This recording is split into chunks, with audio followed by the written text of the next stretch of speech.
ईश्वर है, इसके पक्ष में हजारों तर्क हैं और आदिकाल से ये तर्क लोग देते आए हैं। पहले देवी देवताओं का संकल्पना थी, बाद में ईश्वर का कंसेप्ट आया।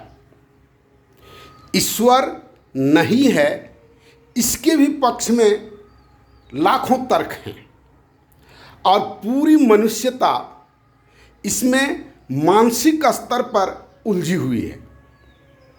लेकिन अगर कहें कि मनुष्य को भूख लगती है, न तो इसके विपक्ष में कोई बोल सकता है, ना आज तक किसी ने बोला है कि ये भूख एक सार्वभौमिक आवश्यकता है सभी जीवों के लिए, पेड़ पौधा के लिए भी है, कहते हैं जंतु के लिए भी है, मनुष्य के लिए भी है।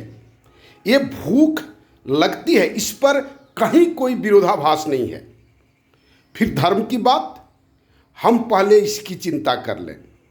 यही हमारे शरीर का रक्षण करता है और शरीर के चलते ही हम ये तर्क देते हैं, पक्ष में दें चाहे विपक्ष में दें।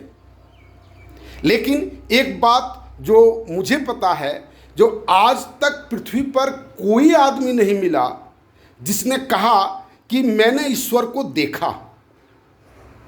हम ईश्वर हैं ये कहने वाला बहुत आदमी मिला है, बहुत आदमी है। अहम ब्रह्मास्मि का श्लोक लोगों ने गढ़ा, वेद से गढ़ा है ना। शंकराचार्य भी ये बात कहते थे कि उन्होंने भी ये बात कही और बहुत लोगों ने कहा कि मैं ही ब्रह्म हूँ, अहम ब्रह्मास्मि। तो ये कहने वाला, लेकिन हमने ईश्वर को अपने से अलग कहीं पर देखा।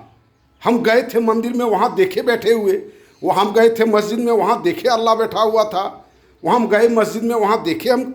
वो लोग तो मान लेते हैं, लोग कहते हैं कि वो लोग थे, पृथ्वी पर चलने बुलने वाले थे, लेकिन ईश्वर कितनी बड़ी डायलेमा है।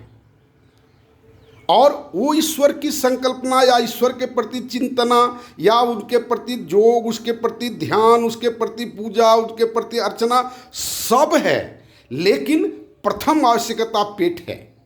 पूरी मनुष्यता को हम पेट से अगर ऊपर उठा देंगे, कल्पना कीजिए ना, अगर हमको किसी चीज़ की आवश्यकता नहीं हो, 6 घंटा के एवज में हमको सब चीज़ मिल जाए, तो हम मंदिर या मस्जिद या गिरजाघर में जाकर के क्या मांगेंगे।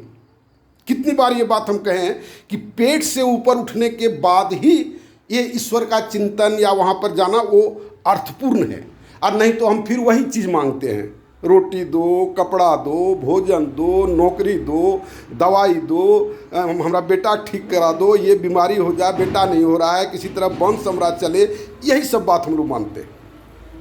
और पूजा के नाम पर हम लोग क्या करते हैं? अधिकतर लोग यही करता है। कोई अपवाद हो तो दूसरी चीज़ है, लेकिन अधिकतर लोग यही करता है। और सबसे बड़ी बात है कि धर्म के नाम पर लोगों ने रोजगार कर दिया।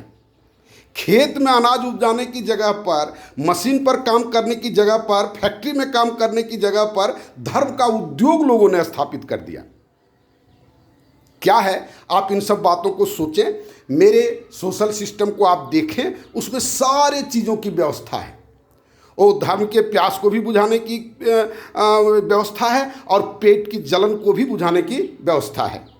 आप उसको देखें और मेरे साथ जुटने का प्रयास करें। धन्यवाद।